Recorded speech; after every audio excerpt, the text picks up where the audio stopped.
Jake, stop tapping. If it sounds like an earthquake or a drum roll, it's because this moment is groundbreaking. Groundbreaking. We're back We are back. after a week of missing. Yep. Yep, 1 week. 1 week. That's all it's been since we recorded. Send us to the gallows. A couple of announcements before we get started. Oh, okay. I want to wish everyone a happy Hanukkah, a happy Krampus night, Bodhi Day, Day of the Virgin Guadalupe, Santa Lucia, Winter Solstice and Yule, Christmas, Boxing Day, Kwanzaa, and New Year's Eve. Happy all of those, everybody. Happy all of those, everybody. And if we missed one, let us know. Oh, World AIDS Day as well. Happy World AIDS Day. Are you listing all of the things in December? That's correct. Or? And Los Posadas. And St. Nicholas Day. And Human Rights Day. Happy that. To all our listeners. You heard it here, folks. Get in the spirit of whatever you celebrate. Yule time. Yule time? Yeah, Yule time is not on there. Yeah, Yule. Yeah. Celebrating Yule. Solstice and Yule. Yeah. Yeah. Okay. Pagan stuff. Yeah, I like to celebrate the winter solstice. Yeah, which is December 22nd this year. Really? I thought it was on the 21st. It's the night of the 21st is the longest, Yeah. which also goes into the 22nd. Oh, okay. Yeah. Cool. That's it. Thanks, That's it. everyone. Thanks, everybody. Have for a listening. great day. Okay, see you later. Bye. Cut. What brings us here today, Katie? Well, we're recording an episode of By Its Cover, a podcast where we pick out books by their cover and read Consume them and talk about them. Yep. I'm Katie. That's I'm Jake. Jake, yep. We're siblings. It's true. That's all of it. That's the whole spiel, right? I think so, but it's been Cool. so long It's been a minute. that I've forgotten. Yeah. Yeah. That sounds good. I think that's fine. Sounds great. Yep. Today we are talking about a book called Here Lies a Vengeful Bitch. What timing? I know. Great in time for the holidays. That's right. Why is this in time for the holidays? Because in October I picked out a bunch of books to read that were spooky or maybe spooky. And Here Lies a Vengeful Bitch is what I chose at the end of October. And now here we are in December. You done great. Thank you. Do you want to describe the cover? This cover is a tombstone Oh, yeah. in a classical green cemetery, a very close up of the tombstone, and in red lipstick is written, here lies, or here, top line, lies a, second line, vengeful, third line, bitch, really big, and the bottom line with a smooch underneath the C. The tombstone is gray and is otherwise unmarked. Below the tombstone is the lipstick that the person used to write the words, although now that I'm looking at the tone of the lipstick is different from the tone of the writing. The tone of the writing looks like it might be blood. Oh, okay. Got it. Yep. Some fog and some green and some red lights. And that's the cover. Cool. Yeah. Does that look like something you'd want to read? Nope. But I know exactly what this book's about. Oh, yeah. What is it? There's a dead bitch. And they're vengeful. Yeah. Yep. So this, should I jump right into it? Let's I'm gonna go. jump into it. Okay. So this is a young adult horror, mystery, thriller, suspense. All of those are subjective. Sure. Yeah, I don't know which category I would put it into. I think I picked it because I wanted a horror book, but I don't think after I read it that I felt like it was horror. Although I guess it could be. But it follows a young adult, but she's really a teenager. I think she's still in high school. Her name's Annie. And she wakes up in a river and goes back to school and finds out that she's been missing. And people think that she ran away and, like, caused a ruckus. Like, she's blamed for whatever she did. Oh, she wanted attention. Right. Kind of like that. She finds out the circumstances of her leaving are, like, throwing a huge mess at her mom's house where she lives, like looking like somebody maybe like robbed the place or something, like it's all torn apart. And then there's also the plot thickens as it goes onward. So misplaced blame. Yep. So she is like wanted, I guess, by the sheriff, and then the how do I describe this?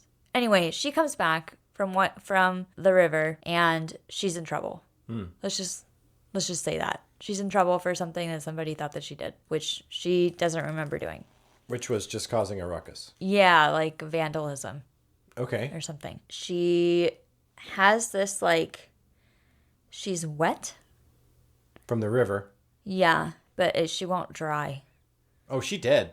And she periodically vomits up water. She's still drowning. She dead. Right. Yeah. For a good portion of this book, she doesn't know that she's dead. That's, dear listeners, if you are ever in this exact situation, just know that if you are sweating river water and throwing up water, you drown somewhere at some point. Yeah. Yeah. So at the beginning, I feel like the reader is made to question whether or not she's dead because everybody can see her. Okay, so she's a zombie. Right. I kept thinking like, okay, she's a zombie, but wait, no. Like it was kind of ambiguous intentionally, and I think it's because Annie didn't know that she was dead yet, and so it was just kind of like intentionally ambiguous. Did she ever get an inkling for brains? No. Wow. No. So the story goes on. Her best friend Maura is missing. I can't remember when Sam comes into the picture, but Sam is like this motorcycle riding younger guy who, sorry. Is he attractive? Sam. Is he attractive? Like, I don't know. You know, he comes in on a motorcycle and whips out his golden Fabio locks and rushes her away on the back of it to go save her friend Maura. So, I think she thinks he's attractive. Okay. He's got this kind of like old-timey feel to him. Is he a pedo? No. Okay. Not that old-timey? No, that's definitely not what I meant. Gray chest hair. No. Oh my God. No. So he's her age. Don't ruin this book. He's her age. He is her age. He just smells like cigars. Oh my God. Some of his mannerisms might speak to a different time period.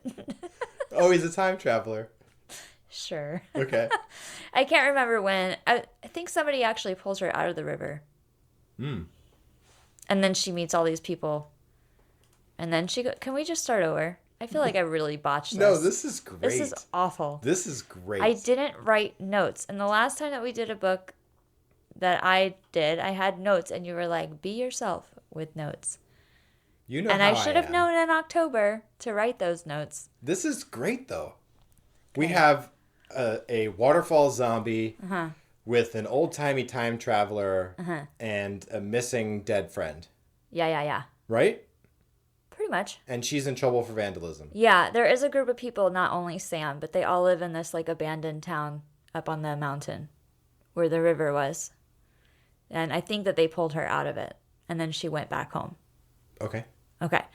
And they're all, give her, she thought it was an abandoned town, that nobody lived there, like clues that these people are ghosts. Okay. So she goes back. She wants to confront her boyfriend, her ex-boyfriend, because she believes that he dumped her in the river, like beat her up and left her at the river. She still doesn't know that she's dead. Yeah. But that's when she goes back to the school, makes an appearance, finds out that everybody hates her, that they think that she did something for attention or whatever. And so she's trying to put the pieces together of all of this. The sheriff talks to her, and the sheriff hits her best friend Maura's father figure. So she can't find Maura, and then the plot kind of thickens as she's looking for this. So Sam kind of becomes her buddy, and at some point she comes upon the realization that she's dead. And they didn't want to tell her that she was dead. Like the other ghosts didn't want to tell her that she was dead because the last person that happened to, like, it really didn't go well. Okay, so I can imagine. Right. You're dead. Right. Yeah, surprise. Wow. It's kind of like this, something happens on the hill where if somebody dies on that hill or mountain or whatever, they have a chance to basically stick around and decide what to do. Is it like indefinite or immortality type of deal? Yeah. Can I go die on this hill? I don't know where the hill is. Okay. I don't remember that point of the plot. Okay. But you're just kind of like stuck. Like I think, so Sam came from an older period of time. Oh, That's what I was he trying to is a get at. time traveler. Sure. He died many, many years ago. What's the difference between immortality and time traveling? You just They're wait basically longer. the same You just thing. have to sit around and wait. So she decides she wants revenge. Against her ex-boyfriend. Whoever killed her, which at first she thinks is her ex-boyfriend. So this is the mystery part. This is the mystery done part. it? Who did it? Yep. So she thinks it's him. She confronts him. It's like there's a lot of different steps to this process, but essentially she confronts him. He didn't do it. But also she's trying to find her friend Maura, and there's like a Twitter post or something from Maura kind of telling her to look for her rabbit. And Maura calls Annie Rabbit as a nickname. And so then she thinks the post is for her. But then everybody's talking about this video and snickering about this video. And she's like, what the fuck are you talking about? And it turns out she posted a video that night before she died of her and Maura got in a fight. And then she posted a video of her ex, I cannot remember his name, begging for her attention. Okay. Like begging for her to get back with him or something. And she basically told him, like, absolutely not. Humiliation. Like, she humiliated him on purpose. Right. And posted And then posted the internet. video. Okay. And then at some point, somebody posted, like, a revenge porn kind of thing. Oh. Right. So then so now she's been, I think it was revenge porn. I might be mixing up two books. Hang on. So there's that video. I know, I'm horrible at this, listener. I know this is why you listen to this show. Just to hear Katie struggle through telling somebody else what a book is about and how it went. I love it. Wait, it's revenge porn? Wait, hang on. Was that this book? Because it doesn't. So when you read as many books as we do, Right. they kind of blend together. They can. Yeah. Especially if you read them in the same week. We binge books. We do binge books. Yeah. Anyway, I think that there is some of that. Okay. So now she's trying to track down more, and she realizes, like, Rabbit is also like a keychain or something that she has. And so Annie goes back to her mom's house, and, like, her mom definitely doesn't want her there. I think her mom's an alcoholic and kind of just generally mean. Okay. And her little brother is mad at her, and everybody's mad because they think that whatever. Even though she showed up obviously distraught and had bloody clothes and, like, for some reason. I don't know if you remember high school, but that's exactly what it was like. Yeah, pretty much. Because of the hormones racing through your veins. Sure. You always thought everything was your fault and Yeah. selfish and True. it's all about me and all of that stuff. And so this is a book embodying that. Yeah. So she goes to her house and, like, learns that, like, about the mess, and she's looking for the keychain, and she's trying to get help from the sheriff guy. And there's also these, like, wolf things, like big hounds that come out when they're off the hill and start chasing them. Oh, hellhounds. The ghosts. Yeah, hellhounds. Yep. She narrowly escapes that.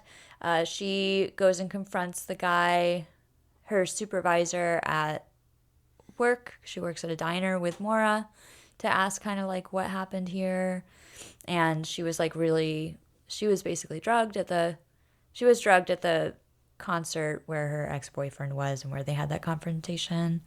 And she thinks that maybe her ex did it. So she's asking, like, she was there at the cafe that night. And so it's like, I haven't seen her. And she figures out that he's got, like, Instagram feed or something is all just younger girls like her and Maura's age. So then she becomes suspicious of him, and he didn't do it. Fast forward, I'm just going to tell you who done it. The sheriff did it.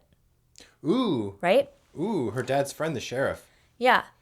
Yep. Wow. So then she thinks that Maura's dead. Which is Maura's dad. Right. Okay. Yep. So she finds Maura in the shed behind the sheriff's house, Okay. I think. One room style. And she's been murdered and left there or whatever. She's dead. She's dead. Maura's dead. She didn't die on the hill. Right. She didn't die on the head. She's dead. Wow. Yep.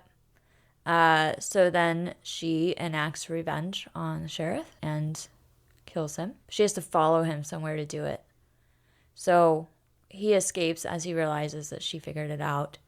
And she figures out where he's going, and then there's like this race against time because they need to get back to the hill before sunrise or whatever. So her and Sam go out and try to like get him and barely make it back or whatever, right? And then I think she decides to live out however long she wants on the hill With Sam.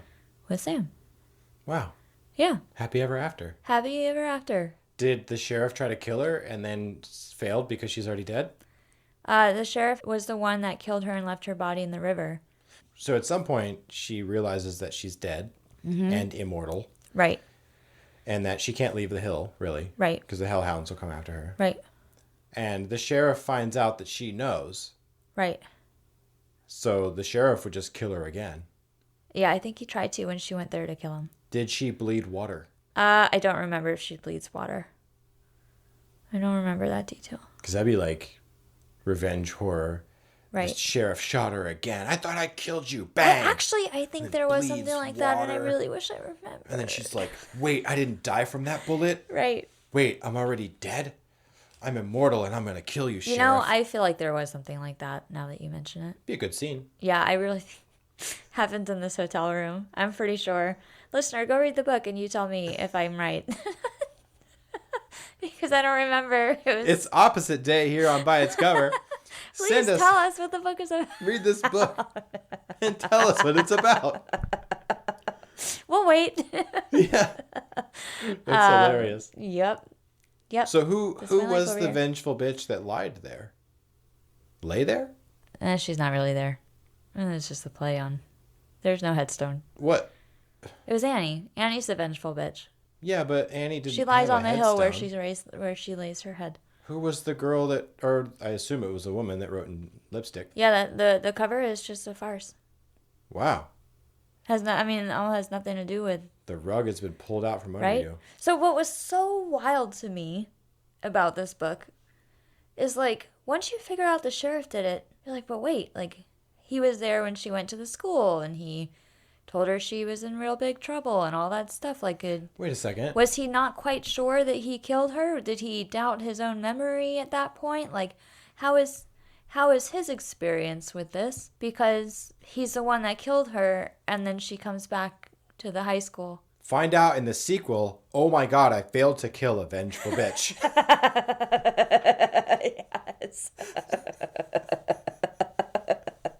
Yes. Yes.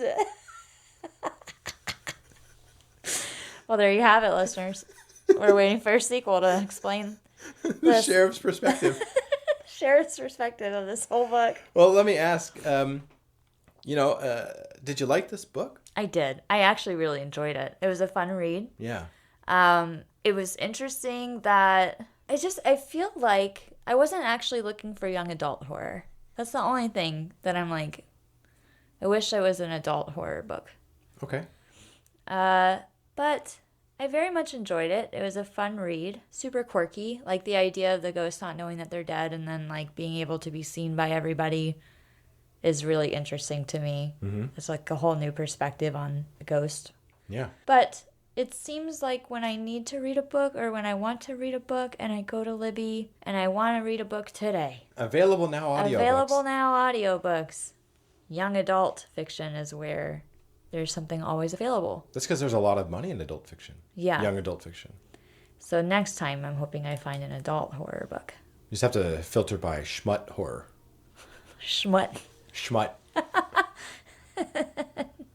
No thanks. That's 50 Shades of Chains. 50 Grays. Oh my god. 50 Shades of Grey. Is that what the book? Yeah, that's the book. That That was smut horror, right? I don't know. I'm going to hit you now. That's BDSM. That wasn't that 50 Shades? Yeah. I didn't read it either. Yeah. But anyway, yeah, that's this book. Awesome. Well, I think next episode we'll have an adult horror book. Oh yeah, because you read a horror book. Yes, I read a horror book called Cunning Folk, and it is by a very popular author that you'll find out next episode. Okay. See you then. All right. Bye. Wait. What? Don't forget to sign up for our Patreon. Where? Patreon.com/byitscover. Is that real? Yeah. Okay, cool. It's real. Nice. You don't have to pay $1,500 a month for it, though. Just 5. Just 5. Yeah. Yeah, and you can support the show. Awesome. Cool. All right. See you later. Bye. Bye. Cut. Cut.